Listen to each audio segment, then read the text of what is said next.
This special motherfucking sedition live from the streets of Resistance in Toronto was made possible by slaves like you. Thank you very much. We have 3 levels of fences and we're isolating the city like, you know, we're preparing for an armed insurrection.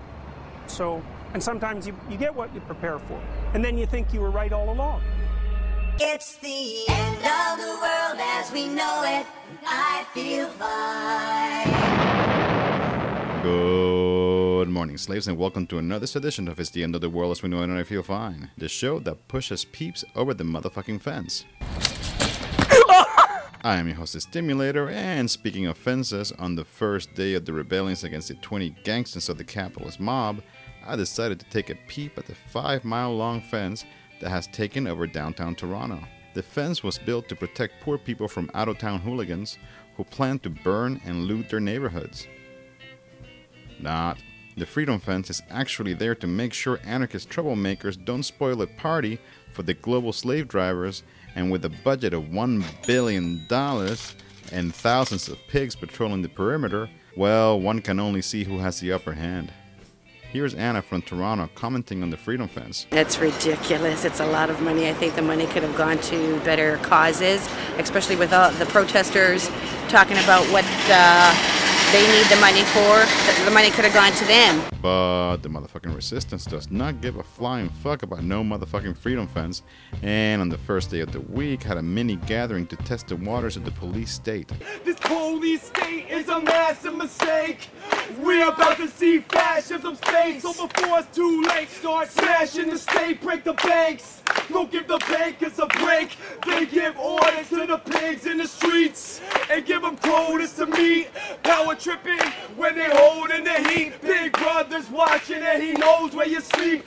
We don't need no pigs and no prisons. We need healthy communities to live in. We don't need systems, no politicians. We act directly to change our condition. Freedom can't be given. You gotta take it and make it your mission to live every day like your vision of escaping the system of enslavement to enrichment. Action and strategy, not wishful thinking. Don't forget the pigs are listening. Since media will be there all motherfucking week, we decided to talk to one of the organizers of the anti-G20 convergence to find out what the fucking deal is. We caught up with Syed Hussain to get the skinny. Hey Syed, how the fuck are you? I'm good. How are you? Wait a motherfucking minute. You're not Syed. Sorry about that. So why are the G20 countries so fucking fucked? As we know that the G20 is particularly focused on impoverishing global communities. They're responsible for bank bailouts, they're responsible for war and occupation. They run 90% of the world armaments, are responsible for most of the armed trade, support the wars across the world, which displace people in impoverished communities. Motherfucking politicians are fucking scared that anarchists are going to come and burn Toronto down to the ground. Can you tell me what kinds of other things people can expect from protesters? Since the mobilization started, it's called the Toronto Community Mobilization Network versus the G20 shutdown group, right? Our focus has always been on building community power. In particular, we've done that by holding community forums, free barbecues, free lunches and dinners.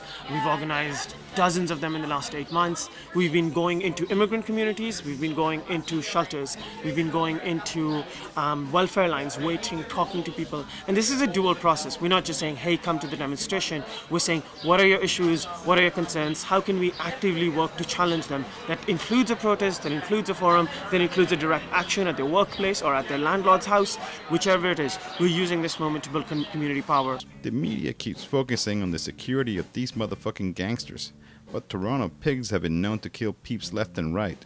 What the fuck? Police brutality is an ongoing concern and it's extremely close to the heart of many of our organizers.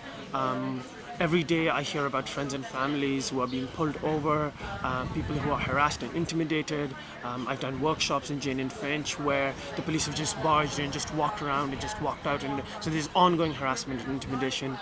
Some neighborhoods in the city have, around-the-clock surveillances.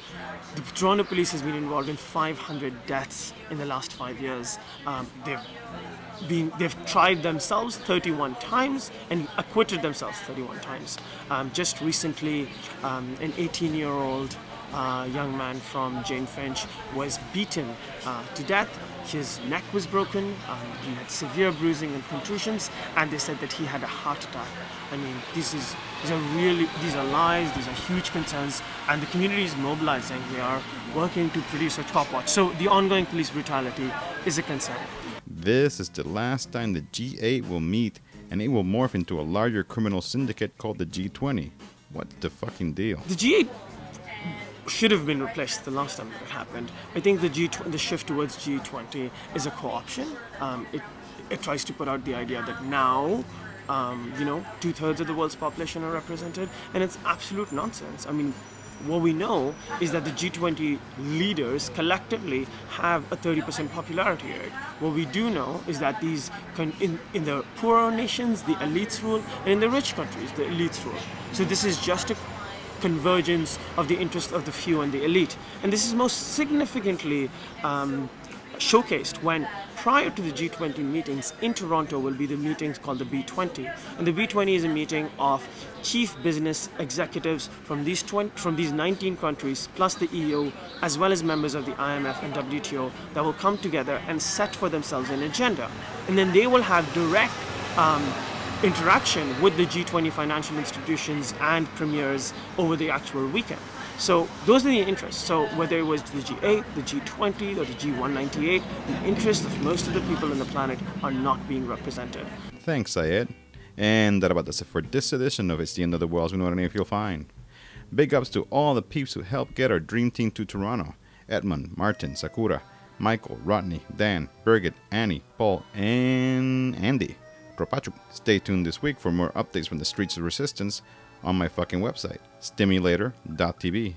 Now jump the fence.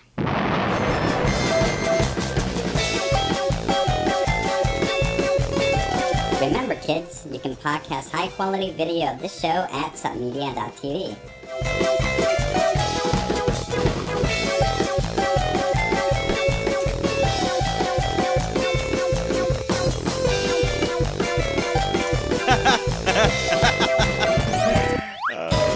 Power can come and take over your life, take over your city, your environment when it wants to, and there's nothing you can do about it. You are powerless.